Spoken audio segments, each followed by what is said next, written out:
Bueno, muchas gracias a todos por estar aquí hoy y bueno, sobre todo dar las gracias a Betoine Clinics by Advance y a mis supervisores Laura Ordeis y Luis Ferrer y a mi compañera de residencia María Cabri.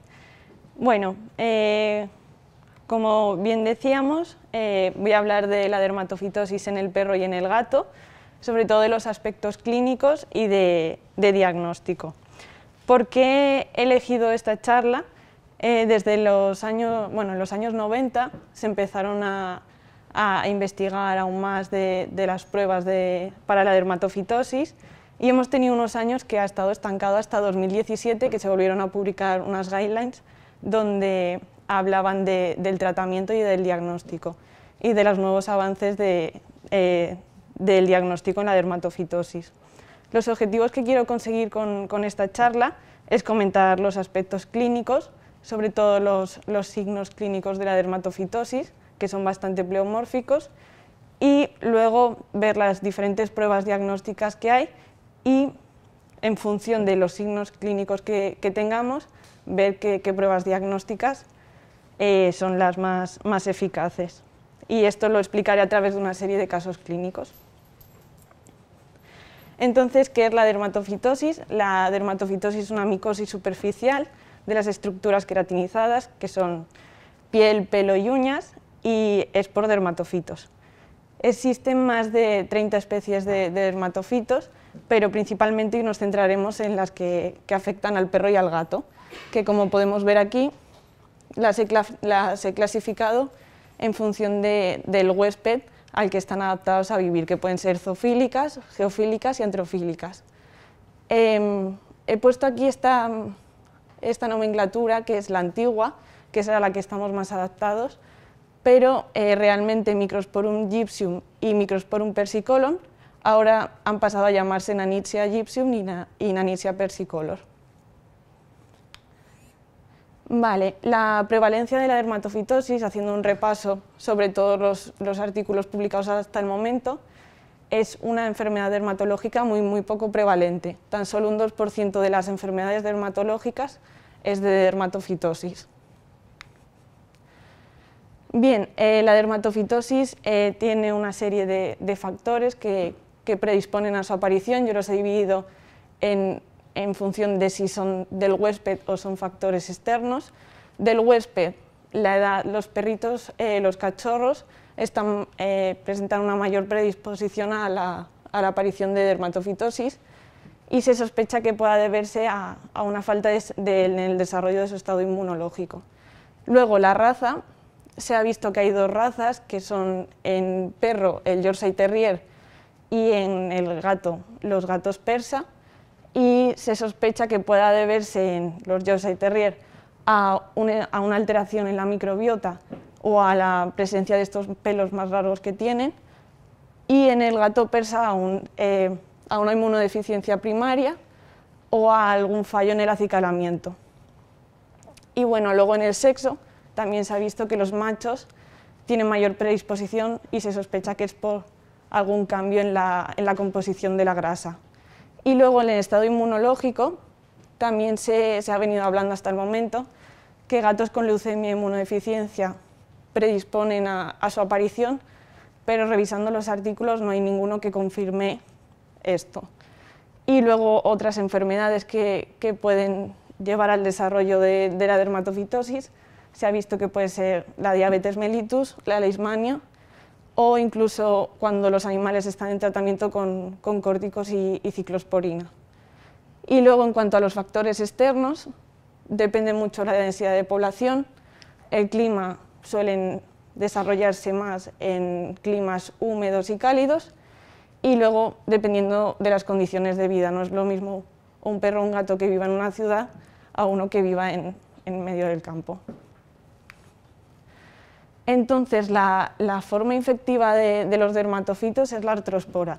La artrospora son microfragmentos de las hifas y pueden transmitirse directamente por contacto directo o por medio de fomites.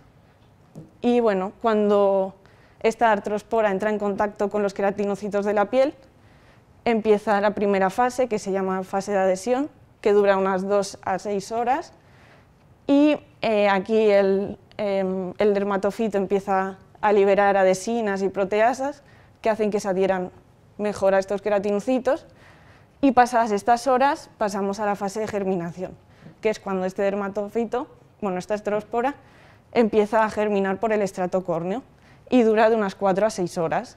Y luego pasamos a la fase de invasión, que es cuando estas artrosporas empiezan a difuminarse por todo el estrato córneo, incluso invadiendo los folículos pilosos. Nosotros los signos clínicos los solemos ver a partir del día 10, y estos signos clínicos que vemos los he dividido en perro y gato, de más frecuente a menos frecuente, y ahora los veremos con unas imágenes y veréis lo pleomórficos que pueden llegar a ser.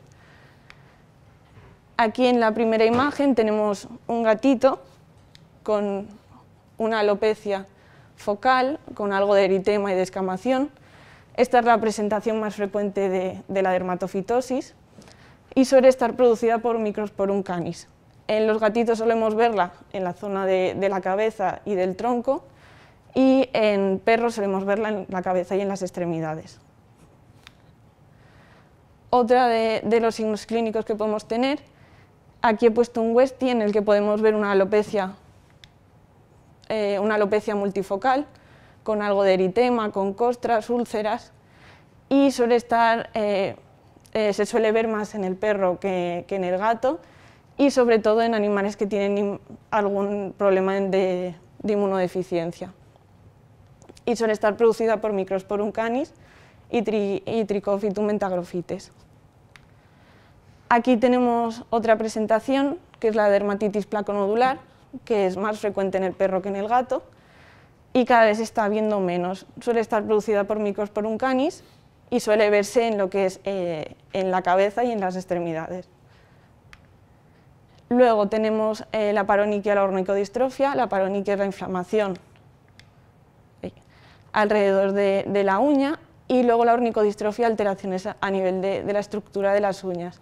Y solemos ver más la paronychia en dermatofitosis que la ornicodistrofia.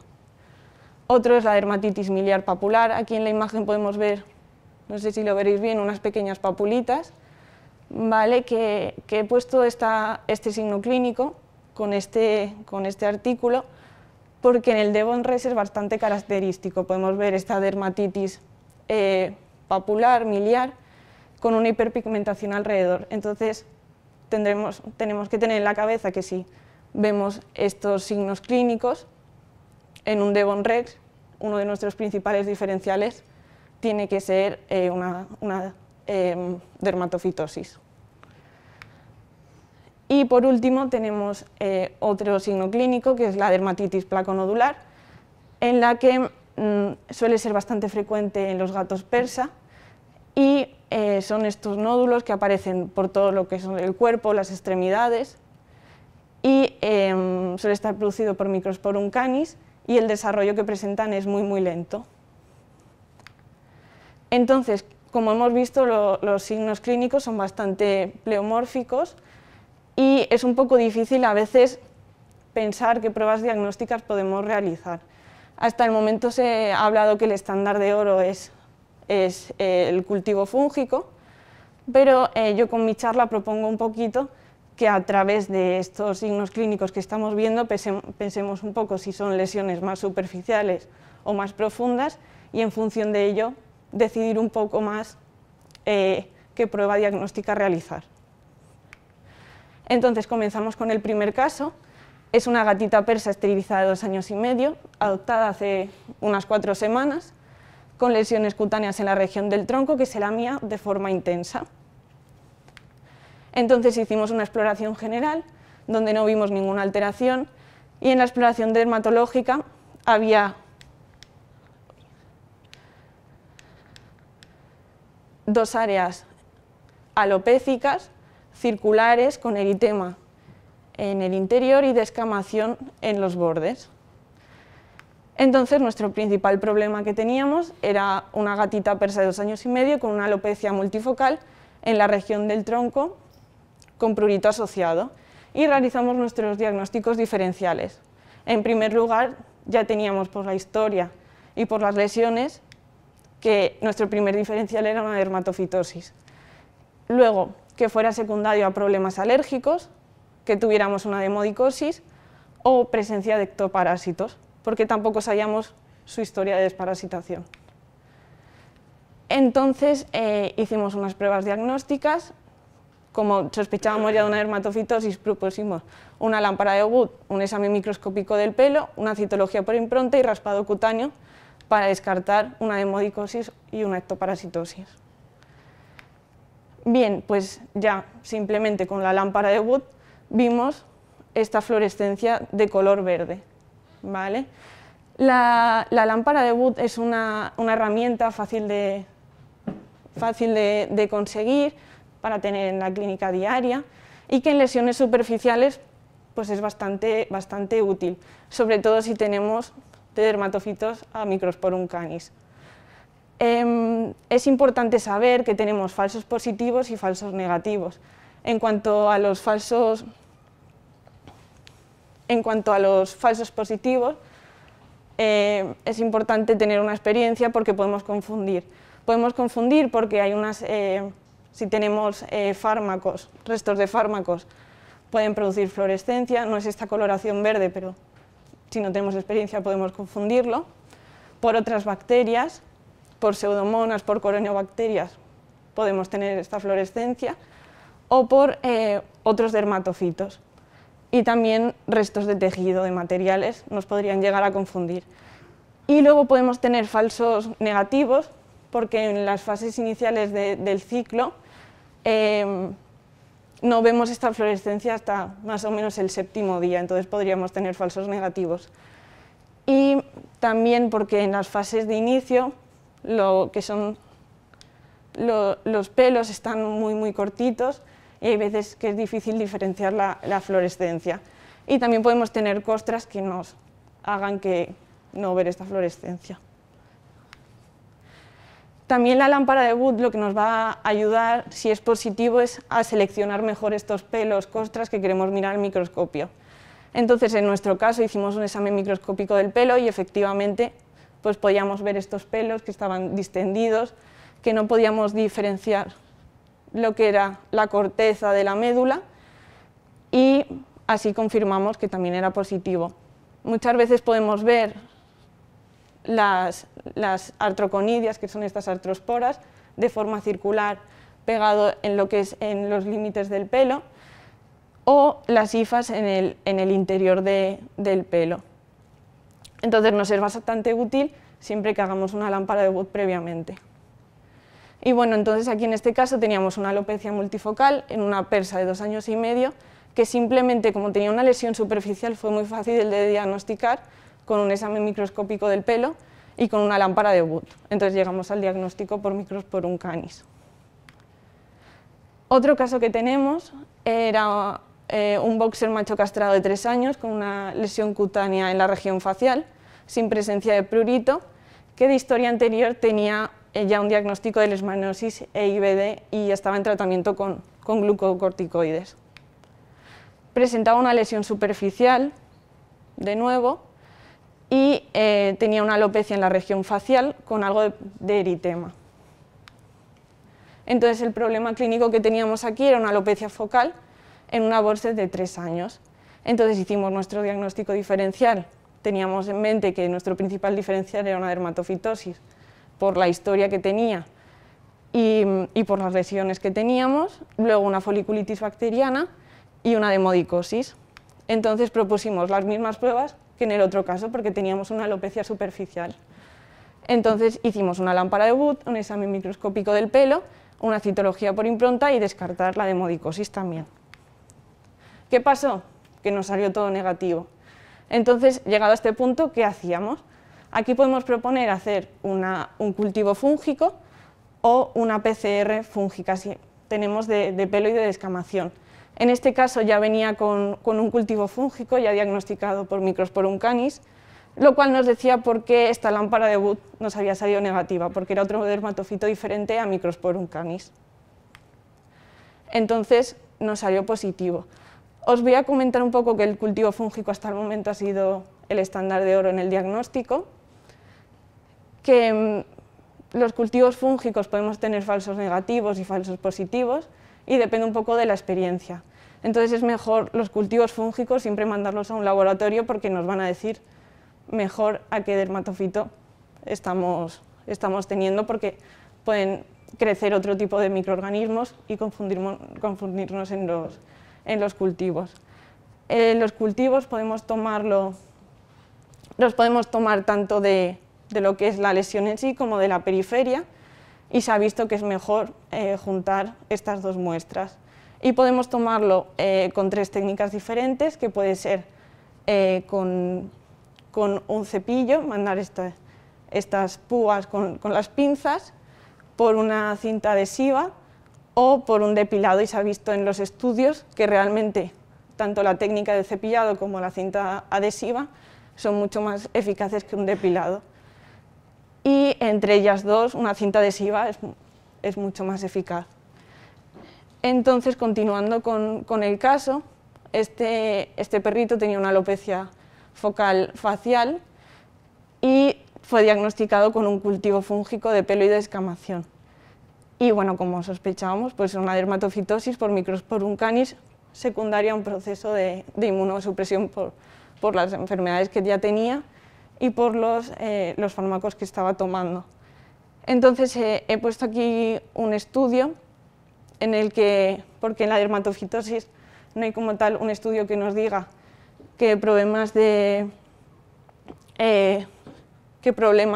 enfermedades desarrollen la dermatofitosis, pero aquí sí que sugerían que la presencia de enfermedades pues predisponía al desarrollo de la dermatofitosis. Entonces, en este caso teníamos una lesión superficial que, a diferencia del otro, diagnosticamos con un cultivo. Entonces, aquí he hecho un poco un resumen de que cuando tenemos una lesión superficial podemos hacer una lámpara de Wood, un examen microscópico del pelo, y si esto llegáramos al punto de que es negativo, pues podríamos hacer un cultivo fúngico o una PCR de pelo y de escamación. Y ahora vamos a ver otros dos casos en los que las lesiones eran más profundas y no tan superficiales. Entonces tenemos un pastor belga, macho castrado de 2 años, con una lesión cutánea en la región facial, sin presencia de prurito, y en la exploración general era normal, y en la exploración dermatológica veíamos esta placa nodular alopécica, ligeramente eritematosa.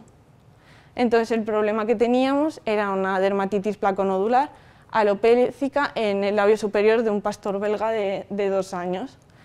Y nuestros diagnósticos diferenciales principalmente eran un querion, como hemos visto antes, un histiocitoma también podría ser, leishmaniosis, demodicosis y en menor medida un mastocitoma. Entonces como era una lesión más profunda, primero propusimos hacer una citología por aspiración, una lámpara de Wood y un examen microscópico del pelo, aunque ya sospechábamos que iba a salir negativo porque era una lesión más profunda a diferencia del resto, y un raspado cutáneo. Y efectivamente, simplemente con la citología podemos ver las esporas fúngicas. En esta imagen se pueden ver aquí. Y el resto de pruebas salieron negativos, como ya sospechábamos, porque esto era una lesión profunda. En este caso quisimos saber un poquito más a qué dermatofito teníamos aquí, aunque no es muy relevante saber en la clínica qué dermatofito tenemos. Hicimos una PCR de dermatofito en pelo y de escamación y salió negativa. ¿Por qué salió negativa? Porque otra vez estábamos en lo mismo, era una lesión profunda y aquí teníamos pelo y de escamación. La PCR es una técnica que se está utilizando bastante en humana y en medicina veterinaria se está empezando a desarrollar aún más. Se ha visto que tiene mucha más sensibilidad y especificidad que el cultivo, que es lo que estábamos como estándar de oro hasta el momento. Y lo más importante es que en 3 días tenemos resultados, a diferencia de un cultivo que podemos estar hasta 10-12 días. Y es importante saber que podemos tener falsos positivos, porque nos dice cuando tenemos una infección activa, pero también nos dice cuando tenemos restos fomites o una infección que ya no está activa. Y aquí he puesto un artículo en el que comparan lo que es la PCR y el cultivo fúngico en pelos y descamación, y efectivamente se tarda menos, unos 3 días, tiene más sensibilidad y especificidad, pero es importante aún seguir utilizando el cultivo para la monitorización, porque, como ya comentaba, la PCR pues, nos dice tenemos más falsos positivos que en los cultivos, entonces para la monitorización sigue siendo más eficaz el cultivo. Entonces, en este caso teníamos una dermatitis placonodular que fue diagnosticada con una citología, y bueno, aquí he puesto un artículo en el que efectivamente 21 de los 23 casos fueron diagnosticados con una citología en estas lesiones que son más profundas. Y por último tenemos otro caso clínico de una Golden Retriever hembra esterilizada de 1 año con unas lesiones nodulares en las extremidades y en la región perineal sin presencia de prurito, y que hacía unas semanas había estado en una residencia canina. En la exploración general no tenía ningún problema, pero en la exploración dermatológica tenía estas lesiones placonodulares en las extremidades anteriores y en la región perineal. Entonces nuestro problema clínico era una dermatosis placonodular en las extremidades y en la región perineal en una Golden de 1 año. Entonces nuestros diagnósticos diferenciales fueron, igual que en el otro, Kerion, pero en este caso múltiples, micobacteriosis podría ser y leishmaniosis también. Entonces las pruebas diagnósticas que propusimos fue igual que en el anterior caso, citología por aspiración, como era una lesión más profunda de nuestras principales. ¿Qué vimos? Que todas nos salieron negativas. Entonces añadimos un cultivo fúngico y una PCR, pero eran de descamación y de pelo. Entonces, ¿qué pasó? Que salió negativo. Entonces, realmente tenemos una lesión profunda a la que con estas pruebas no estamos llegando a ningún diagnóstico. Llegado a este momento, podemos proponer realizar una histopatología o PCRs de tejido o cultivos de tejido. El problema está en los laboratorios, que es un poco difícil de conseguir. Entonces hicimos una histopatología en la que efectivamente podíamos ver las esporas en el folículo. La histopatología en la dermatofitosis se usa muy poco, pero realmente estamos viendo que es efectiva en lesiones más profundas. Y bueno, las tinciones que se suelen utilizar, que son hematoxicilina y eosina, hay veces que no tiñen estas esporas, entonces es necesario realizar otras tinciones, como son el GROCOT y el PAS, para poder confirmarlo. Entonces, en este caso teníamos una lesión más profunda, una dermatitis placonodular, que fue diagnosticada por histopatología, viendo las esporas fúngicas. Entonces, como conclusión general, he dividido entre superficial y profundo. Esto no es A, B y C, sino hay que pensar un poquito en los signos clínicos que tenemos. Entonces, si son más superficiales, muchas veces llegamos al diagnóstico con una lámpara de Wood, un examen microscópico del pelo o un cultivo fúngico, una PCR, pero si es más profundo podemos pensar haciendo una citología. Si nos sale positivo, pues ya sabemos que es positivo y podemos empezar un tratamiento, y si es negativo, pues podemos plantear, aunque es un poco difícil, hacer una PCR o cultivo pero de tejido, y más fácil una histopatología. Entonces, lo que quiero que quede claro es que es una enfermedad poco prevalente, que la presentación clínica es bastante pleomórfica y esto dificulta el diagnóstico, que no hay un estándar de oro para el diagnóstico, y que en función de si son lesiones superficiales o profundas nos guiaremos un poquito más para las pruebas diagnósticas. Y bueno, y que en los últimos años se está estudiando más la PCR porque tiene mayor sensibilidad y especificidad en el diagnóstico. Y muchas gracias.